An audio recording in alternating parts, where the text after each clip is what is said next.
भाई हम सब लोगों की जिंदगी में ना एक ऐसा मोमेंट आता है जहाँ पे हमारी पूरी जिंदगी हमारी आंखों के सामने एकदम ऐसे आ जाती है और हमें पता चलता है कि भाई हमने साला अपनी पूरी जिंदगी वेस्ट करी। फिर death is right in front of us and we are this close और हम बस इतने पास से उसको छू के साइड आ जाते हैं। दोस्तों ऐसे इंसिडेंट मेरे साथ जिंदगी में 3 बार हुए यार। Where I was this close to having lost my life thrice भाई साहब। एंड दोस्तों ट्रस्ट मी व्हेन आई से दिस, जब तुम इस वीडियो का वो आखिरी इंसिडेंट के बारे में सुनोगे ना तुम्हारी भी जिंदगी बदलेगी।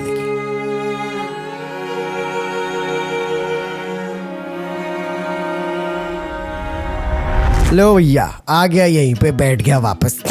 तुम लोग कसम से बताओ, तुम लोग यही सोचते होगे ना भाई, जब भी तुम लोग मुझे यहाँ बैठ के देखते हो तुम्हारे दिमाग में पक्का ये वाली बात तो आती होगी कि भैया ये आ गया साला, बैठ गया यहाँ पे बड़वा साला, अभी यही डेली व्लॉग के नाम पे बैठ के कहानियां सुनाएगा अपने को। हाँ भाई, so what's up guys, I hope you're having a great day, I hope you're having a cracker for Sunday, Monday, Tuesday, whatever day you're living. My name is Partho Shaun, the Desi Vlogs, and दोस्तों this will be day 38, day 39, I don't know, but बढ़िया भाई, जो भी चल रहा है मस्त एकदम। साहिल यहाँ पे माहौल एकदम डार्क। साहिल भी बोलता होगा भाई, मतलब ये साला कि भाई पारितोष की एक्सपेक्टेशंस कभी कभी कहाँ चली जाती है कि एकदम डार्क, क्या डार्क। तो दोस्तों this story is very different from all the stories that I have put out yet. जितनी भी कहानियां मैंने आज तक बताई हैं तुम लोगों को, this story is very different from all of them. Why? Because in all of these stories in one way or another I got a reminder about how important my life is and how easily I have been wasting such beautiful moments of my life and thinking to myself कि भाई मेरी life तो बहुत miserable. तो यार मेरी जिंदगी में 3 ऐसे मोमेंट्स हुए थे, I was this close to having lost my life. ठीक है, and in its genuine sense. ठीक है, मैं यहाँ पे कुछ क्लिक बेट कुछ नहीं करना चाह रहा हूँ। This is actually very true. एक एक करके तुम लोगों को थोड़ा वो इंसिडेंट्स के बारे में बताता हूँ अभी। ठीक है, I am going to talk about 3 incidents here, जिसकी मेरे पास थोड़ी विजुअल डिपिक्शन भी है, थोड़ी बहुत विजुअल वीडियोस वगैरह भी है मेरे पास तुम्हें दिखाने के लिए। पर एक ऐसा इंसिडेंट है जो मैं लास्ट में तुम लोगों को बताऊंगा, will be enough to blow your mind. ठीक है, तो वो लास्ट वाले इंसिडेंट के बारे में जरूर रुकना। तो दोस्तों this first incident is from 2018। I was in Nangal shooting a documentary project for national fertilizers limited, NFL करके एक बहुत बड़ी फैक्ट्री। उनके लिए मैं एक डॉक्यूमेंट्री शूट कर रहा था वहां पे। तो भैया अब तुम्हें पता ही है आप अंदर का अपना कीड़ा कैसा है। उनकी एक प्रॉपर्टी के पास मेरे को एक टंकी दिखी जो काफी ऊंची टंकी थी। ठीक है, जनरली टंकियां ऊंची होती पर ये वाली काफी ऊंची थी। दिस टंकी was outside the premise of the factory. एक गुरुद्वारा था और उसके बगल में एक ये टंकी थी। ठीक है, अब एक सनराइज में हमने डिसाइड किया, मैं और मेरे पार्टनर सार्थक ने, हम दोनों ने डिसाइड किया कि भैया हम जाएंगे टंकी से सनराइज देखेंगे और वहां ऊपर से हम लोग ड्रोन का शॉट लेंगे, पूरा लेक व्यू कवर करेंगे, पूरी फैक्ट्री भी आ जाएगी और गुरुद्वारे का भी बड़ा प्यारा सा शॉट आ जाएगा। हम लोगों ने कहा कि भाई ये करते हैं। ठीक है, तो सुबह 4:30-5 बजे हम लोग निकल गए कि ठीक है भैया बढ़िया से एकदम शॉट लेंगे, ये बोलेंगे वो चलेंगे। बाहर बड़ा लिखा था ट्रेसपासर्स नॉट अलाउड, बड़े फेंसेस। तो भैया हमने फेंसेस लांगे, हम लोग सीढ़ियां चढ़ना शुरू करा, काफी लंबी, क्योंकि काफी ऊंची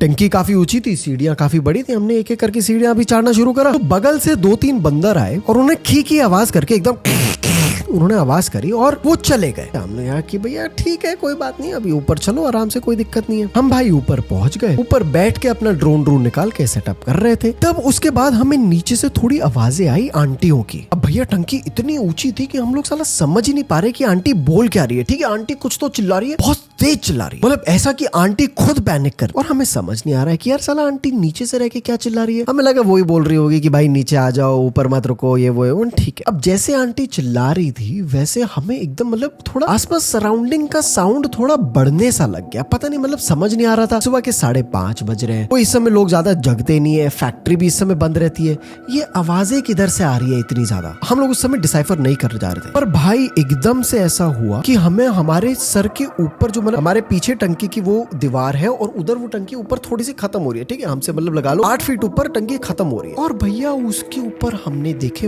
वही 2 बंदर। उधर हमारी थोड़ी सी गांड फटी। ठीक है, हमने कहा कि अरे भाई ये क्या हुआ, ये लोग ऊपर कैसे, सेम बंदर कैसे पहुंचे। एंड माइंड यू तुम लोगों को लग रहा होगा कि भाई हमें कैसे पता कि सेम बंदर है। भाई it was very easy to notice the way they were screeching and the way they looked at us, so we knew that they are the same monkeys. भाई जैसे ही हमने ऊपर देखा, आवाजें वो एकदम से एस्केलेट हुई, as if those 2 monkeys sent a signal to some other people कि भाई ये दोनों ऊपर हैं। And the moment they screech, जैसे ही उन लोगों ने करा, भाई साहब वो जो आवाजें हमें जो इधर उधर से आ रही थी, in that moment all of those noises turned into 100 wild ass monkeys screeching at the top of their voices. हमने भैया रेलिंग लांग के नीचे देखा तो भैया 100-150 बड़े बड़े मोटे मोटे वाइल्ड मंकीज ऊपर चढ़ रहे टंकी के एट फुल स्पीड। और भैया वाइल्ड मंकीज मोटे बड़े मंकी, ठीक है, लगा लो आराम से 4-4.5 फुट के मोटे मोटे बंदर, वो ऊपर चढ़ रहे फुल स्पीड से wild screeching at the top of their voice. मेरे को भाई बोलते बोलते गूज़बम्प्स आ रहे हैं भाई। वहां पे हम लोगों ने ड्रोन वहीं पे छोड़ा। We got up and we were like कि भाई फटाफट से फक ऑफ हो जाओ यहाँ से, बिल्कुल भी एक सेकंड नहीं रुकना। Moment we were about to reach the place जहाँ से स्टेयर्स के नीचे उतरना था, वहां देखा कि भैया बंदर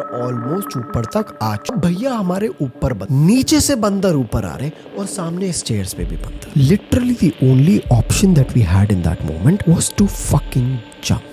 एंड ओ भाई साहब, like I was this close, ठीक है, रेलिंग क्या होती है ना, रेलिंग जैसे ऐसी रेलिंग थी, मैं इस साइड खड़ा था रेलिंग के और मैंने ऑलमोस्ट इधर पैर रख ही दिया था कि गुरुद्वारे के अंदर से देयर केम अ मैन। इस इंसान ने I don't know, I am still not able to recall how he looked like because we were very high up. और उस इंसान ने लंगूर की आवाजें निकाली अपने मुंह से। And I mean like the timing of it all, because अगर वो इंसान 5 सेकंड भी लेट होता तो वो बंदर जो स्टेयर्स पे ऑलरेडी थे वो ऊपर पहुंच जाते। जैसे ही उस इंसान ने लंगूर की आवाजें निकाली, I don't know how but magically every single monkey, although their screeching increased a lot, but they ran away. I mean they started running away, ठीक है। हमने भैया मोमेंट देखा, हम फटाफट से हम एकदम से नीचे भागने लगे। भैया जा रहे बंदर, जल्दी से यहाँ से फक ऑफ हो जाओ, नीचे उतरो। भाई हम नीचे उतरे, वो 2 आंटियां सामने खड़ी हैं, वो बोल रही है कि तुम पागल हो, वो चिल्ला रही है हम पे, तुम पागल हो, हम तुम्हें ऊपर से बोल रहे हैं कि बंदर आ रहे हैं ऊपर, नीचे आओ नीचे आओ, मर जाओगे, ये बंदर खा जाते हैं इंसानों को, ये वो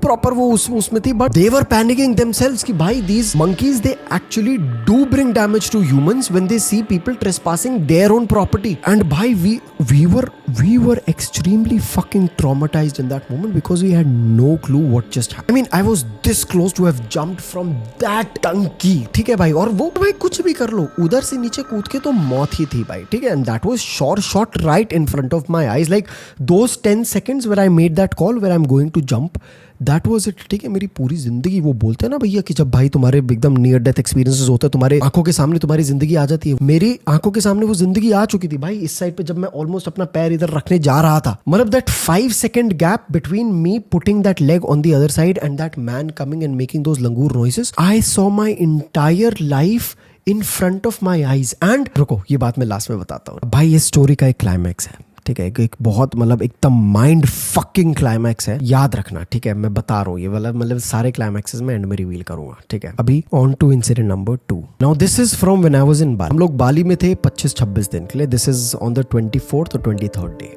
हम लोग ना एक क्लिफ के एज में शूट कर रहे थे, ठीक है। मैंने अपना ड्रोन वगैरह उड़ा रखा था और मैं एकदम क्लिफ के एंड में खड़ा हुआ था। क्लिफ के एकदम एंड में खड़े होके मेरा कैमरा बैग मेरे पीछे खुल रखा है, मेरा ड्रोन एकदम, मैंने फ्लाइट ली थी और ड्रोन थोड़ा सा ही क्लिफ के आगे जा रखा था। अब भाई मैं ना उस समय, अब क्योंकि मेरा दिमाग एकदम, मेरा पूरा फोकस है एकदम इधर, ठीक है। ये मैंने हाथ में रिमोट पकड़ा हुआ है, मेरा पूरा फोकस स्क्रीन में, मैं आगे नहीं देख रहा। Now apparently coincidentally that was also the day when Bali recorded one of the highest high tides in the last 11 years. और भाई वो जो high tide आई थी ना दोस्त, वो high tide I, it struck the cliff और उसका जो रिकॉइल होता है, it was so high, so dense and so powerful कि वो आके पूरा रिलैप्स मेरे ड्रोन के ऊपर, मेरे कैमरा बैग के ऊपर, and it literally dragged everything down with itself. मेरा कैमरा गया, मेरी पूरी किट गई, मेरा ड्रोन गया। और मतलब मैं तुम्हें ये चीज बता दूं, जैसे फॉर एग्जांपल ये इमेजिन करो, ये क्लिफ है, ठीक है, ये क्लिफ का एंड है, ये वाला पार्ट, यहाँ पे मेरा ड्रोन है। जब वो रिलैप्स ऐसे आया, मैं अगर यहाँ पे खड़ा हूं ना बॉस, वो रिलैप्स आने के बाद आई वाज लिटरली हियर। और बॉस ये लगा लो, ये क्लिफ है, नीचे अगर पानी है, तुम लोग बोलोगे ना कि हाँ भाई पारे तो स्विमिंग तो आती, पर साला वो नहर जो आ रही है ना भाई, जो वहां पे वेव्स आ रही है, जब वो ऐसे स्ट्राइक कर रही है ऐसे,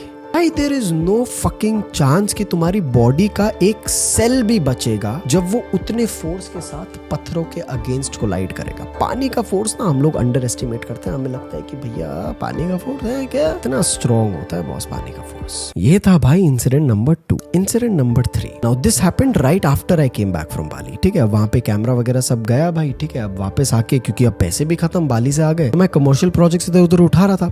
एक ऐसी कमर्शियल प्रोजेक्ट से मैं वापस आ रहा था कसौल से शूट शाट निपटा के। और भैया अब सीन क्या होता है ना, हम लोग आराम से बढ़िया से ड्राइव कर रहे हैं, कोई दिक्कत नहीं, पहाड़ में थे, 40-50 की आराम से अपनी बहुत नॉर्मल स्पीड थी, ठीक है। सामने एक आया, एक ब्लाइंड टर्न आया। अब ब्लाइंड टर्न में भाई ड्राइवर का क्या रिस्पॉन्सिबिलिटी, आई वाज ड्राइविंग, मेरी रिस्पॉन्सिबिलिटी है कि मैं अपनी साइड रखूं। भैया मैंने जैसे गाड़ी मोड़ी, सामने देखा कि एक ट्रक, और ट्रक के बगल से आ रही है एक छोटी सी ऑल्टो जो पूरी ही मेरे साइड में है। The moment I saw this, of course, without any doubt, my first reflex fucking push the brakes. I pushed the brakes. मैंने हैंड ब्रेक भी खींच दी, पर भाई it was evident, मतलब मैंने खींची, मेरी गाड़ी भी स्किड कर रही है एकदम, और उसकी गाड़ी तो आ ही रही है भाई फुल स्पीड में। और मतलब भाई वो कोलिजन से पहले ना 2-3 सेकंड पहले मेरे को एकदम दिख गया सामने से आते हुए, एकदम कि ऐसे वो ऐसे एकदम मेरे पे आ रही है, मेरे को दिख गई गाड़ी। और मैंने बोला कि भाई ठुके, मैंने ठुके भी नहीं बोला था, मैंने कहा कि भाई गए। मैं यहाँ बैठा था, रोहित मेरे साथ था, हमारे राव साहब बगल में थे, पीछे सर्वज्ञ त्रिपाठी, पुरंजय टक्कर और विक्रांत सिंह मलिक। जैसे ही गाड़ियों का कोलिजन हुआ वैसे ही मेरा सर जाके लगा एकदम ड्राइविंग की स्टीयरिंग व्हील में, और मैं वहां ब्लैक्ड आउट, ठीक है। मैं एकदम 10-15 सेकंड के लिए मुझे कुछ नहीं दिख रहा, मेरे आंखों के सामने सिर्फ काला। द नेक्स्ट थिंग आई सी, मैं देख रहा हूँ भैया मेरे को सामने दिख रहे हैं एकदम विक्रांत पुरंजय लड़े पड़े हैं। और भाई मैं like I wasn't in my senses at all, क्योंकि मेरे को एकदम मेरा आंखों के सामने एक तो थोड़ा काला हो रखा है, और मेरे को बस वही चीज बार बार रिपीट होते हुए दिख रही है कि कैसे मेरे को वो रेड ऑल्टो ऐसे आते हुए दिखी है पूरे मेरे चेहरे तक, और लिटरली मेरे को वो कोलाइड होते हुए दिख रहा है पूरा। अब भाई तुम्हें एक चीज बताता हूँ, ठीक है, मैंने फटाफट से तुम्हें समराइज करके तो बता दिया, but in all of these 3 incidents there was this one thing very common. पहले इंसिडेंट में क्या हुआ, जब मैं वो ऐसे लांगने जा रहा था। दूसरे इंसिडेंट में क्या हुआ, जैसे ही मैंने अपने रिमोट में देखा कि भैया अरे फक ये नहर आ रही है। और तीसरे इंसिडेंट में ये वाला एकदम, मतलब all of these 3 moments are moments where you've either taken a conscious decision or you're very helpless कि तुम कुछ और कर नहीं सकते, but you know that there is something bad that is going to happen, something that might as well put a permanent end to your existence. When you see a moment like this coming right in front of your eyes, मैं वो वाली बात कर रहा था ना, तो मैं अभी बता, मूवीज में क्या होता है ना यार, मूवीज में बताते हैं कि भैया तुम्हारी पूरी जिंदगी तुम्हारी आंखों के सामने आ जाती है। नहीं, पूरी जिंदगी नहीं आती है, सिर्फ वो चीजें आती हैं जो तुम्हें पता है तुम्हें करनी चाहिए थी पर तुमने नहीं करी। Like the little things man, like जैसे नंगल के प्रोजेक्ट में क्या हुआ था, आई स्टिल रिमेंबर दैट। अब ये बाप और बेटे का क्या होता है ना रिलेशन, कभी भी बहुत ज्यादा इंटीमेट नहीं होता। I mean like it's very tough, मैंने ये चीज देखा है कि it's very tough for sons to go and admit to their fathers just say this कि भाई आई लव यू पापा। तुम्हें भी पता है भाई तुम्हारे लिए बहुत मुश्किल है ये काम, ठीक है, तुम आज भी कॉल उठा के ऐसे नहीं बोल सकते I love you papa. On the other hand it's very naturally, like I have seen this with Nari as well, it's very naturally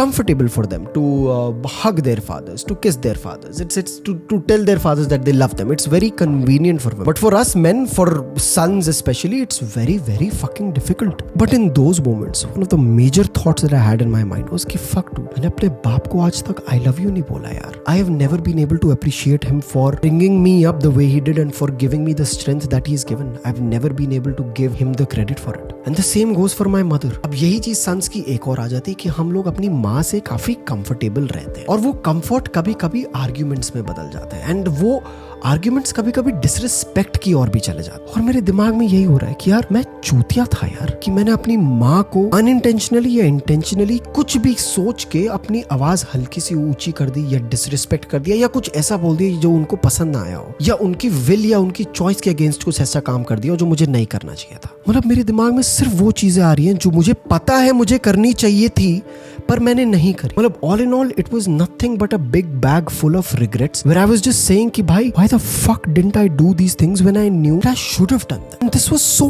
common in all of the incidents, मतलब हर चीज में, चाहे वो इस वाले मोमेंट में हो पहली बार जब मैं रेलिंग के साइड आने वाला था, चाहे वो दूसरे मोमेंट में हो जब नहर पूरी इधर तक आ गई थी, चाहे वो तीसरे मोमेंट में हो जब गाड़ी पूरी इधर तक आ गई थी, मेरे पास मेरे दिमाग में सिर्फ और सिर्फ एक चीज चल रही है। मेरे दिमाग में ये नहीं चल रहा, मेरे दिमाग में वो हैप्पी मोमेंट्स नहीं आ रहे, मेरे दिमाग में बस वो चीजें आ रही है कि भाई मैंने क्यों हर वो चीज नहीं करी जो मुझे करनी चाहिए थी। And by the amount of perspective shifts that those few moments they brought in me, like तुम लोग सोच रहे हो कि भाई ये मात्र 5 सेकंड की बात थी, वो 5 सेकंड ने साला मेरी पूरी जिंदगी, मेरा पूरा ढांचा बदल। पर हाँ भाई यार एक और चीज हुई थी जो बहुत like the thing that I told you, ये क्लाइमैक्स वाली बात, this happened with the first incident. अब क्या हुआ था ना भाई, जब हम लोग नीचे आ गए, जब आंटी एकदम चिल्ला रही है, तो हमने आंटी से पूछा कि आंटी हम लोग ऊपर थे और हम लोग बस इतना क्लोज थे कि हम लोग नीचे कूद जाएं और खत्म कर दे सब कुछ, ठीक है। Like we were this close to having ended our life. और उसी मोमेंट में वो इंसान आया था गुरुद्वारे के अंदर से एकदम भागते हुए लंगूर की आवाज निकालते हुए। और वो मतलब हमें वो टाइमिंग समझ नहीं आई कि वो इतनी एग्जैक्ट टाइमिंग क्या थी। और हम ये आंटी जी से पूछ रहे कि आंटी जी वो कहाँ गए वो आदमी जो अंदर से आए थे और जिन्होंने आवाज निकाली। And in that moment aunty ji said, कौन आदमी? मतलब उस मोमेंट में I just gave up man। मतलब उससे पहले तक मैं वो मतलब कूल बनने के लिए वो होते ना कि भगवान वो ये वो कुछ नहीं होता भाई साहब। उसके बाद से जो भाई अपन लोग साला कूल बनने के लिए भैया हर वो फालतू चीज बोल लेंगे, पर जब मौत आती है ना सामने तब एक ही नाम आता है, भैया भगवान प्लीज बचा ले। और भाई उस दिन तो ये चमत्कार देखा। भाई तुम कुछ भी बोल लो, ठीक है, तुम बोल लो भगवान है नहीं है ये वो अल्लाह जीसस राम कृष्ण सब ठीक है भाई, whoever you want to believe in you believe, but my belief that there is a power above us all that is literally just overlooking everything that is happening, that belief that I had, वो belief भाई sky rocket कर गया था और बस boss भाई साहब उस दिन से जो जिंदगी। तो यही यार दोस्तों, these were a few incidents that happened with me, incidents that literally changed my life altogether, changed the way I look at life। भाई कसम से मतलब तुम लोग ये देखते हो ना मुझे, तुम लोग रोज बोलते हो कि भाई पार्थोष कंसिस्टेंसी, भाई Parthosh how are you so motivated in life. भाई I literally got 3 more chances to live।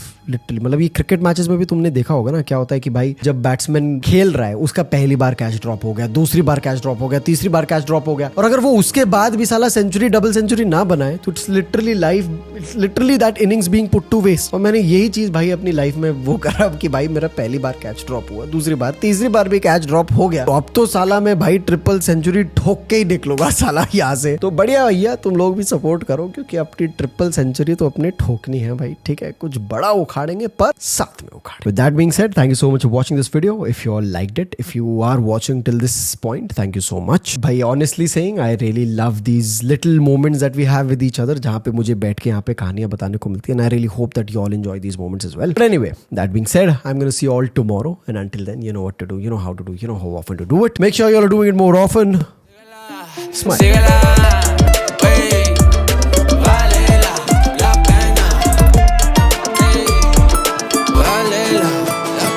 सेरेला चलो साहिल बेटा ये लो तुम्हारा हुक, ठीक है।